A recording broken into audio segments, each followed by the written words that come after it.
నిజామాబాద్ జిల్లాలో భారీగా వర్షాలు కురుస్తున్నాయి. విరామం లేకుండా కురుస్తున్నటువంటి వర్షాలకు పలు ప్రాంతాలు నీట మునిగాయి.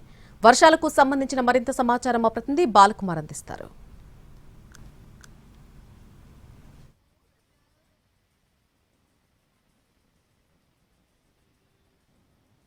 కామారెడ్డి జిల్లాలో కుండపోత వర్షం కురిసింది. గడిచిన 24 గంటల వ్యవధిలో జుక్కల్ ఎల్లారెడ్డి నియోజకవర్గంలో మాత్రం భారీ వర్షం కురిసింది. ఇక్కడ నిజాం సాగర్ గేట్లను కూడా ఎత్తి దిగువకు నీటిని విడుదల చేశారు. ఇక్కడ షెట్లూరు గ్రామంలో ప్రస్తుతం మనం ఉన్నాం.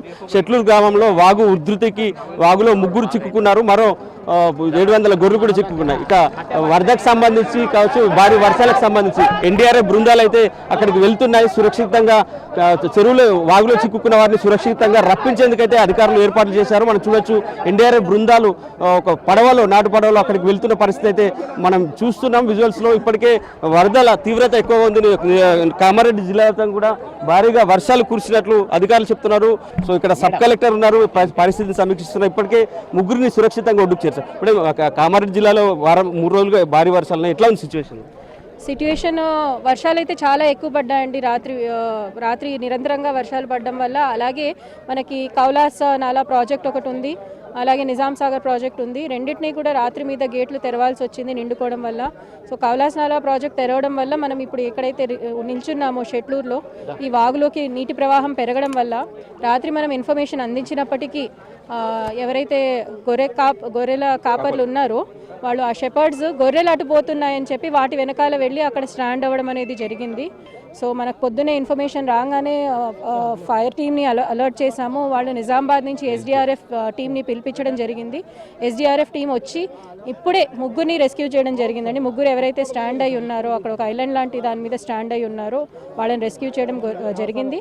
గొర్రెలు ఇంకా అక్కడే ఉన్నాయి. వాటిని కాపాడే దానికి కూడా మేము అక్కడ మెజర్స్ తీసుకుంటున్నాము. అక్కడ సిబ్బంది ఆల్రెడీ అక్కడ స్టేషన్ అయి ఉన్నారు, గొర్రెల్ని కాపాడుతున్నారు.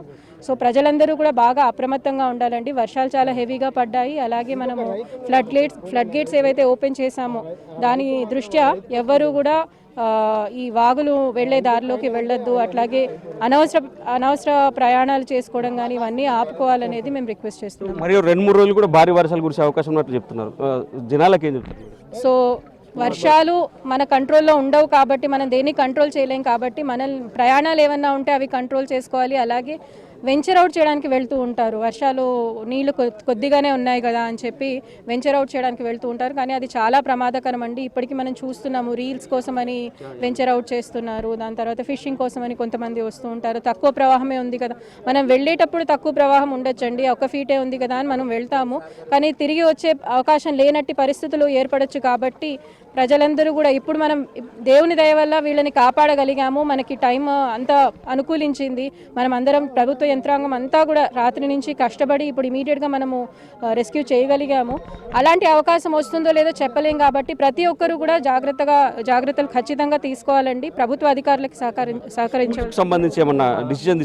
ఎస్ అండి. జుక్కల్ కాన్స్టిట్యుయెన్సీ మండల్స్లోనే బాగా హెవీ రెయిన్ఫాల్ అయినందుకు జుక్కల్ కాన్స్టిట్యుయెన్సీ మొత్తం కూడా స్కూల్స్కి సెలవు ప్రకటించడం జరిగిందండి. మొత్తం మీద అధికారులు చెప్తున్నారు, జుక్కల్ కాన్స్టిట్యుయెన్సీలో మాత్రం కుండపోత వర్షం కురిసింది. ఈ వాగులో చిక్కుకున్న వారిని సురక్షితంగా ఒడ్డుకు చేర్చారు. జుక్కల్ నియోజకవర్గంలో ఈరోజు పూర్తిగా ప్రభుత్వ పాఠశాలలకు స్కూళ్లు కూడా ప్రకటిస్తూ అధికారులు నిర్ణయం తీసుకున్నారు. మొత్తం మీద జుక్కల్లో మాత్రం భారీగా వర్షాలు ఉన్నాయి. మరో 3 రోజుల పాటు కూడా వర్షాలు కురిసే అవకాశం ఉండడంతో అధికారులు అప్రమత్తమయ్యారు. స్కూళ్లకు సెలవులు ప్రకటించారు. వాగులు కావచ్చు, ప్రాజెక్టుల వద్ద ఎవరు వెళ్ళొద్దు, అనవసరంగా ప్రయాణాలు చేయొద్దు, అత్యవసరమైతే తప్ప బయటికి రావద్దని కూడా అధికారులు సూచనలు చేస్తున్నారు. కెమెరామెన్ రవిచరణ్తో బాలకుమార్, ఎన్టీవీ, కామారెడ్డి జిల్లా నుంచి.